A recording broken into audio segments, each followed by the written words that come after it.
Lamar Jackson spoke on his status for Sunday against the Denver Broncos in Week 9. We talk about what he had to say about that. Diontae Johnson, new trade details emerging for the Baltimore Ravens, and so much more coming up on this bonus edition of Locked On Ravens.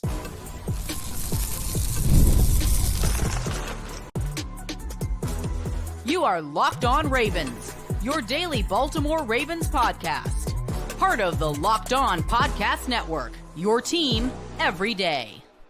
Welcome into another edition of Locked On Ravens, your daily Baltimore Ravens podcast. I'm your host, Kevin Oestreicher, Ravens Wire, here with you on the Locked On Podcast Network, your team every day. Thank you so much for being here today, making Locked On Ravens both a part of your day and your first listen each and every single day. We're free and available for you all podcasting platforms. That includes in video form on YouTube, where you can like and subscribe. Also in audio form, where you can follow along and subscribe as well for 5 days a week, plus more of daily Ravens coverage. However you decide to watch or listen, it's the same show, both audio and video. Today's bonus edition of Locked On Ravens is brought to you by Game Time. Down the Game Time app, create an account, use code Locked On NFL for $20 off your first purchase. We're back. It is a bonus edition of the show here.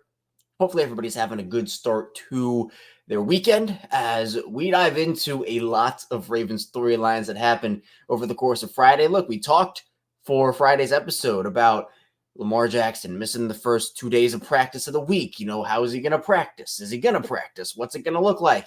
Well, we had to come on here today and talk about what actually happened, and that is Lamar Jackson did return to practice and spoke on his absence, spoke on his status, talked about Diontae Johnson, John Harbaugh weighed in on everything. So we have a lot to dive into there. Then we also have some trade details that have been emerging over the last couple of days after the Ravens traded for Diontae Johnson that I also haven't had a chance to really talk about yet. So we're going to dive into those as well. So a jam-packed bonus edition of the show here today. But let's first start off with Lamar Jackson again. He practiced on Friday. He is actually just completely off the injury report, so he's looking good to go. And he said it himself, too. If you don't believe me, believe the man himself. And Lamar Jackson, who said he's 100% ready to go on Sunday, and said that it was never in doubt, said he was just resting his body, said it's a long season. And when he was asked about if he was more banged up than usual coming out of that Cleveland game in Week 8, Lamar said, quote, "We have a lot of games these next couple weeks, so I'm just trying to get my body right and keep it fresh." I mean, I would anticipate that, Lamar, maybe he's feeling a little sore from that game. But again, it's just, he's right. It's a matter of keeping his body fresh and making sure that, he doesn't go too hard with everything, or it will probably add up, right? We've seen that happen with guys across the league where, especially for the Ravens who have their bye so late in the season, it is going to take, some management with some of these guys. I mean, and especially I would rather the Ravens, Lamar Jackson, if he is feeling sore, if something, is bothering him or whatnot, I'd rather much have them be like, okay, we're going to make sure that we do everything we can to get ahead of that. Like if I'm the Ravens, that's what I'm doing personally. So if this is the approach that they take, then okay. If Lamar's on board, if the organization is on board, then I personally don't have any issue with it, because Lamar Jackson is a guy, like a lot of the superstar quarterbacks across this league, who doesn't have to practice to play. Even if Lamar missed practice yesterday, there still would have been a shot that he could suit up. And obviously it would look a lot more grim than it does with him being back and talking about all this and, speaking on his status. But he doesn't have to practice to play, because we're not at that point where he necessarily needs it. Like, yeah, sure, it'd be great if he was out there for all 3 days and was working with Diontae Johnson for all 3 days, this, that, and the other, but he doesn't need that. He's good enough to where he doesn't. So if he needs to rest one of these days, moving forward, then okay. Obviously, you want to be able to manage that, and John Harbaugh essentially said as such, where, we could see something like this moving forward. And said Lamar looked good after coming back to practice yesterday, and said it was a good day for Lamar. But the big thing, again, is, is it something that we're going to see moving forward of, okay, maybe Lamar does miss a practice here or there. And with the wear and tear that happens, John Harbaugh said, absolutely, right? Oh, absolutely, he said, when talking about could this be more of a theme moving forward for Lamar Jackson, and you have to take everything into consideration there. And he said, quote, you want your players to be at their best on Sunday. It's always a little bit of that has to be taken into account. So now I think we have a little bit more context behind everything. And so if Lamar does miss and he's, on the injury report, obviously this time was the back and the knee issues. I think now we have more context in that. And I think moving forward, it will be less of a story unless something crazy happens.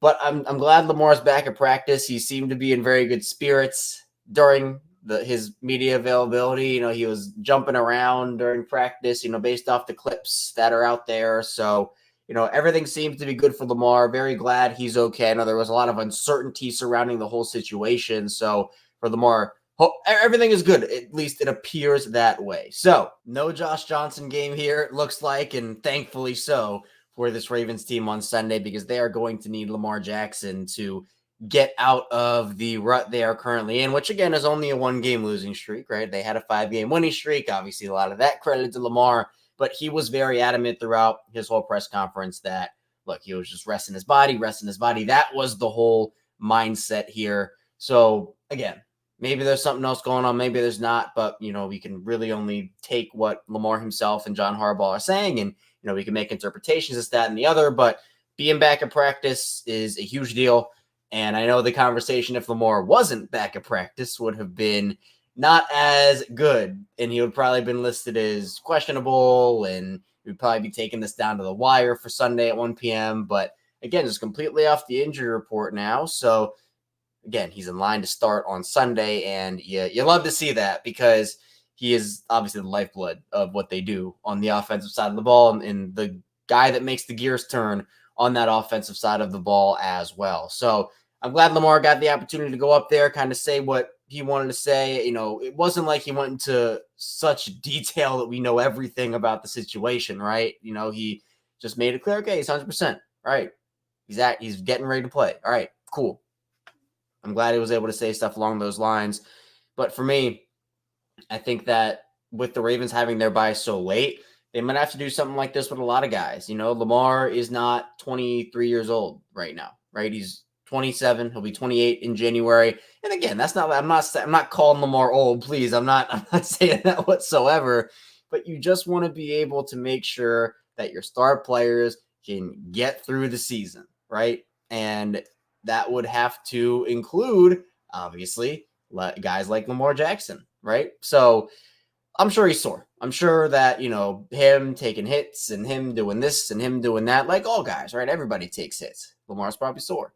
So you want to get guys to the bye, and then after the bye, you can kind of treat it like a mini new season almost. Not technically, obviously, but that's probably how I'm approaching it if I'm Baltimore, is if Lamar needs the rest, okay, that's fine. As long as he's not injured, give him the rest. Make sure he can recover. Make sure he can heal from whatever he's dealing with.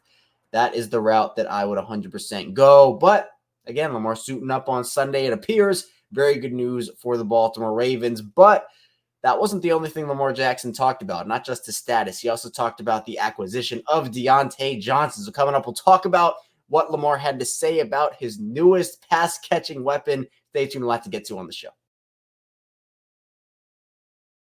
First, the show is brought to you by Game Time. The hype and atmosphere of watching basketball live is awesome. You got celebrity sightings, the sound from the court, and the feel of the crowd. And for me, being a Denver Nuggets guy, whenever they're in the DC area, I try to go down, see them play the Wizards, and looking forward to doing that a lot moving forward as well. But Game Time has a new feature called Game Time Picks that makes getting tickets to see your favorite teams play live even easier. Plus, Game Time has tickets for all events, concerts, shows, more, not just sports. Game Time Picks filters out the fluff to show you all the incredible deals on great seats, so you don't have to waste time searching through thousands of tickets. And so for this Ravens and Broncos game, obviously Broncos traveling to Baltimore, be sure to check out the deals and the seats on Game Time Picks. They have super deals and other tiers of deals to choose from, and the app has so many great features, such as Game Time Picks. You got seat views, lowest price guarantee, Game Time ticket coverage, and so much more. Take the guesswork out of buying tickets with Game Time Picks. Down the Game Time app, create an account, use code LOCKEDONNFL for $20 off your first purchase. Terms apply. Again, create an account, redeem code LOCKEDONNFL, spelled LOCKED1NFL for $20 off. Now, Game Time today. What time is it? Game time. And this show is brought to you by 5 Hour Energy. Our friends over at 5 Hour Energy know that being a passionate football fan isn't just a hobby, it's a way of life. It takes a lot of energy to power through all-day tailgates, touchdown celebrations, or an agonizing second overtime, which is why they've created the Stand the Fan 5 Hour Energy Shot with a special flavor called Fan Fuel. The energy shot made just for super fans like you, the fans who are first in the parking lot and who are last to leave. We see you. And you know what else gave me a bit of Ravens fan fuel this week? The moment when Diontae Johnson got traded over to the Ravens. I love trades in general, and obviously want us to trade to the Ravens. It hits different for me. 5 Hour Energy knows that no matter what team you root for, being a fan requires heart, soul, and a whole lot of energy. Whether you're prepping for the big tailgate or ironing your jersey, your game day to-do list is always a mile long. That's why the limited edition Stand the Fan 5 Hour Energy Shot is here to help keep you fueled throughout the season. What's your fan fuel this week? Whatever it is, do it with a 5 Hour Energy. Available on 5hourenergy.com. It's shipped to nationwide.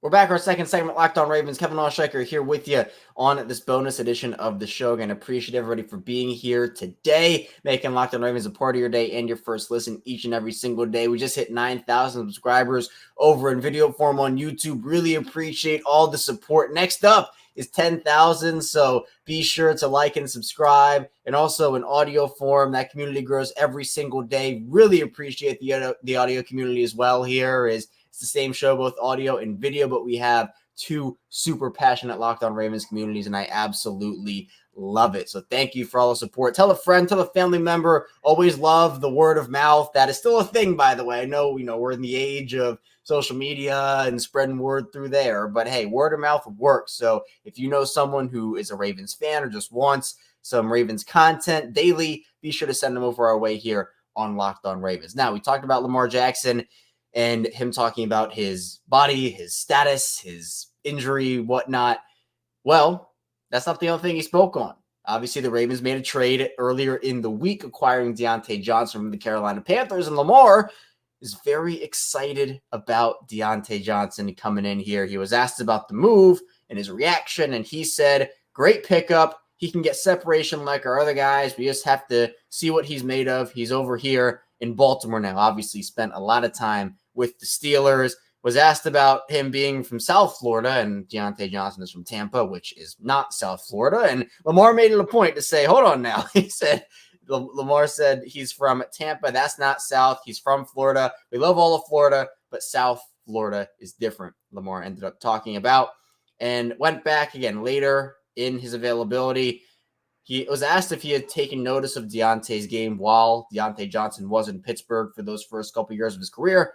And Lamar said, quote, absolutely. I had seen him in Pittsburgh. I couldn't stand him when he was in Pittsburgh, but his game is great. Like I said before, he has great separation. He's a great route runner, and he's a home run hitter. All things that we've talked about with Diontae here on Locked On Ravens, and things everybody's been talking about with Diontae. The thing that I think excites me, excites Lamar, it looks like, excites everybody, is his ability to separate and get open. He's someone that excels against man coverage, and that's something that this entire offense can use, because even if Diontae's not getting the ball, which, again, I assume he will when he's out there, but even if he's not, he's still impacting plays, and that will lead to impacting winning, because teams will have to zoom in on him. They'll have to zoom in on Zay. They'll have to zoom in on Mark Andrews, zoom in on Rashad Bateman. They have to zoom in on everybody. But the problem is you can't do that when you have Lamar Jackson and Derrick Henry, and the threat of Lamar both with his arm, with his legs, and Derrick Henry with his legs, and what he's able to do. They're not using Derrick a ton as a receiver, but Diontae is a guy that, look, you can work some things in there for him. You can work some different plays in there. And I think for Diontae, again, is he going to come in here be the number one receiver? No, of course not, right? That's Zay's role. Number two, that's Rashad Bateman's role. I know there is some I don't even know if controversy is the word, but there are certainly some varying opinions about whether Diontae is this team's number 2 or number 3. Well, we'll talk about it in the final part of the show with some of the new details that have emerged with the deal over the past couple of days. But it's looking like he's the 3, and that's kind of how I would slot this in here. Zay is 1, Rashad is 2, and Diontae is 3. But Diontae has a skill set that the Ravens could use. And I know, obviously, again, he's not a defensive player. Hopefully by the time between now and Tuesday's trade deadline, we will see a defensive addition come in, whether it be a pass rusher, secondary member, defensive line, whatever it is. But the Ravens did have a need at wide receiver. It was obviously down on their list in terms of what needs there are. They had bigger needs. But the way that the deal was, and we'll talk about it, I think it was a no-brainer for the Ravens to make that move. And I feel a lot more confident, and I'm sure, the Ravens do too now, with Diontae being their 3 and Nelson Agholor being their 4, as opposed to Nelson being their 3. Nelson Agholor as a 4 is awesome. Like, that is awesome. As a 3, you're getting a little dicey. But now there's also the injury, if Zay or Rashad goes down, and knock on wood, there it is. Knock on wood, that does not happen. I think you feel a lot better with Diontae as opposed to Nelson Agholor in there is your next guy up. So Lamar was asked about the scariness of the offense now. And Lamar said, yeah, we're creating a lot of one-on-one matchups. We have Bate, a great guy against one-on-one coverage. Zay, a great guy against one-on-one coverage. Diontae, Mark, Likely, Nelly. We have all of these guys. Like I've been saying, it's a pick your poison type of offense. So yeah, it all just contributes to the excitement that I'm looking forward to it. Like, I'm looking forward to seeing what this offense looks like. And again, Diontae is not going to come in here and play 100% of snaps, right? He's going to be it's a different role. Now, we're not in the days anymore with Greg Roman's offense, let's say, these receivers coming in and it's Mark Andrews getting 10 targets. And then, it's Diontae getting like 1 because Lamar's spreading the ball around more. But again, that doesn't mean there are going to be like 7 targets available per game. So it's a different role for Diontae. But I think in this offense, if it all works out, he can thrive in it in whatever role he does play. But coming up in the final part of the show, we'll talk about the new trade details that have been emerging with that Diontae Johnson deal in the Baltimore Ravens. So be sure to stay tuned. We'll let you dive into here on Locked On Ravens.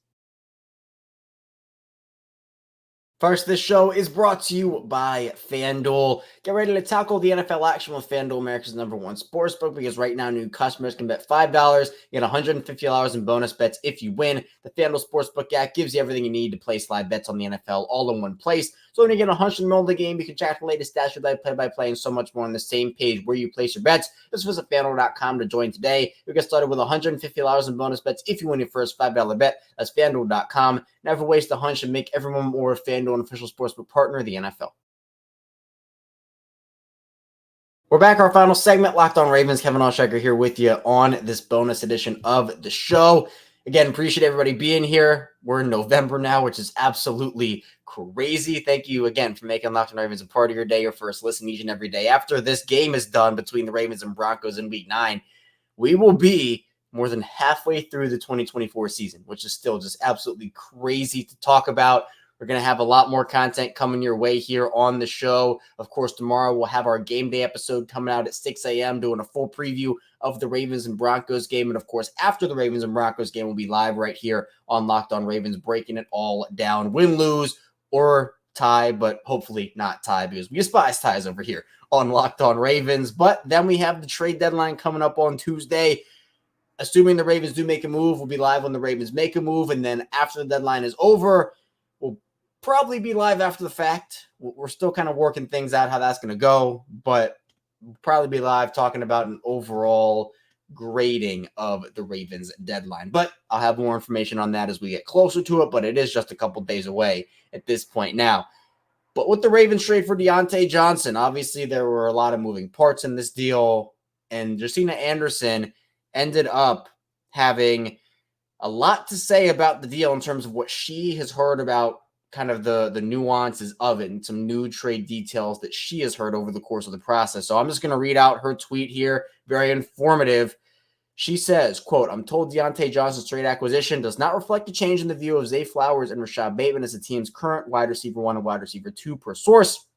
While I'm told Johnson was brought to Baltimore for his speed, separation, and punt returning abilities, especially with Deontay Hardy's knee listing on IR. It's been reinforced to Flowers and Bateman even going back to last year when the team added additional weapons at wideout. The organization not only believed in the aforementioned duo, but also was very high confidence in them. So I was told they are not messing with that. Even with Johnson's obvious route running skills, I'm told the organization is keenly aware that both Flowers and Bateman are currently top 20 producing wide receivers in the league. And then she goes on to list Flowers' stats. Flowers is 11th with 527 receiving yards, and Bateman is 20th with 422 receiving yards on the season so far. And then Josina mentioned Bateman's extension. That obviously is a steal of a deal here for this Ravens team. But on top of that, you have Josina saying, however, I'm told there's potential that Nelson Aguilar's reps might feel the impact more than anyone else, but a vibe change is not expected to result from any displacement. As I'm hearing, the current plan is for Nelly to host Johnson at his house while Johnson gets acclimated to his most recent team swap. And then Nelson Aguilar right now, 11 catches, 170 yards on 22 targets this season. And then she says, quote, as for whether there's any concern of Johnson's history with the Pittsburgh Steelers, in some reported instances of upheaval carrying over, including a heated locker room argument with the free safety Minkah Fitzpatrick after the safety took issue with Johnson's treatment of the coaches on the sideline and seemingly walking away from the opportunity to recover Jaylen Warren's fumble against the Bengals last season. I'm told Johnson will have an opportunity to mold his own future in Baltimore. The feeling is that people can grow up and mature and have their eyes open when in a new environment of hope and optimism. Still, I'm told it'll be up to him to make the most of this chance. And then she mentioned the fact that Carolina is going to take on most of Diontae's salary here. That's according to Jess Rebick at The Athletic. Baltimore's going to pay about $625,000 of that deal. And then went on to say that he'll practice, which he did, and is expected to be in shape. The Ravens will monitor how quickly he acclimates into the new offense to determine the rate of utilization in all usual due diligence. Whew. Man, Josina, this was an awesome report. Shout out to Josina for this, man. I mean, seriously, these are the types of details that I think a lot of people would love to know for a lot of these moves and just kind of how things work. Man, Josina is one of the best in the business and has been for a very long time. And two, has the scoops here for us on this Diontae deal. So a lot to kind of unpack there because really it was a very, very detailed report from her on that tweet there. But the thing that I take away the most, and it's something that I've mentioned, is look, this is Zay and Rashad's team in the wide receiver room right now, right? Deontay's a heck of a player, and I expect him to have a positive impact, but he's not coming in here to steal snaps from Rashad Bateman or Zay Flowers. They believe in those two guys. That's been part of the reason why this offense has worked so well. And so this is kind of what we were talking about, even if you were listening to Locked On Ravens, even dating back to like a couple months ago, even like a couple years ago, honestly, we had talked about where do the Ravens want to go with this wide receiver room? Do they want to add that number one veteran, which again, I would still be in favor of them doing for Lamar. But if you're not, you have to show your young guys that you believe in them. And they did that by extending Bateman. It was, again, the fifth year snafu that happened with him. But Bateman's playing a lot more freely and a lot more confidently this season. Obviously, Zay is doing the same here. So Diontae is a guy that you bring in to support those guys, not take away opportunities from those guys. That's the difference here, where if they were to go after one of the big fish, like a Devontae Adams or Maury Cooper, or you could even argue with DeAndre Hopkins or, Courtland Sutton, those guys would be probably taking away snaps from both Flowers and Bateman, or just one of them. And I think for Baltimore, they want to believe in those guys, and they do. And so you bring in a guy that supports them, and you can kind of slot in behind them nicely, not take away some of those snaps from them. And I know that, again, there is some, look, for me, kind of watching Diontae here from afar, it's apparent that, sometimes when things don't go his way, it can get a little dicey. And, Justina's report kind of, echoes that, hey, it's going to be his chance to mold his opportunity here and see what happens. But apparently some of the reports that he was getting frustrated in Carolina with the situation, obviously coming off of the heels, getting frustrated in Pittsburgh with the situation. So it's going to be interesting to see. Again, we have seen the Ravens acquire guys who have been discontent before or have been labeled as, locker room issue guys or this, that, and the other, and it's turned out great. Other times it hasn't turned out great. And that goes for Baltimore and other organizations. So just something to monitor. I don't think it's going to be too big of a deal personally. I think it will all work out. But again, that being mentioned in the report is something to monitor as well. But the big thing here is also Nelson Aguilar. What a team guy. Obviously, he and Diontae are going to have an opportunity to even further their relationship here. And the two, look, this is like A+ class move from Nelson Aguilar, because Yeah, as Josina notes, he's going to be the guy whose snaps are most affected in this whole situation, whose opportunities are most affected from him essentially being the 3 and now going to be the 4 probably.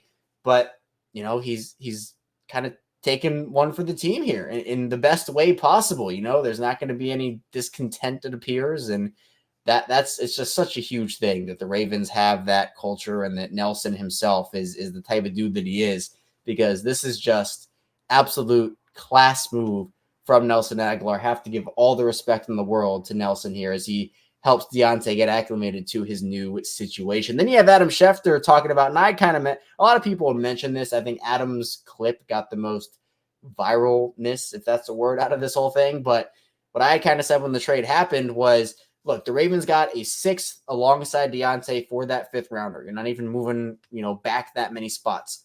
But if Diontae leaves this offseason, the Ravens are going to have the compensatory rights on him. And depending on what contract he gets, if he qualifies, the Ravens could get an additional pick for Diontae on top of that pick swap, and they could get a higher pick than they traded for him.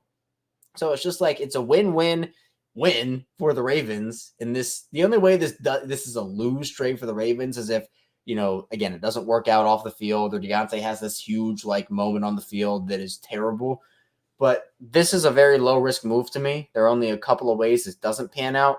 And the reward, while it might not be like the highest ceiling reward, it certainly is like a decently high reward. Like not the biggest, but somewhat of a high reward for this Ravens team. So that's all I have for you today on this episode of Locked On Ravens. Thank you so much for tuning into the show. Again, be sure to hit that like and subscribe button, video form and audio form. You can follow along, subscribe as well for 5 days a week of daily Ravens coverage. Coming up tomorrow, we'll be back here with our game day preview episode as we get ready for the Ravens and Broncos in week 9. So be sure to stay tuned. I'll see you right back here tomorrow on Locked On Ravens.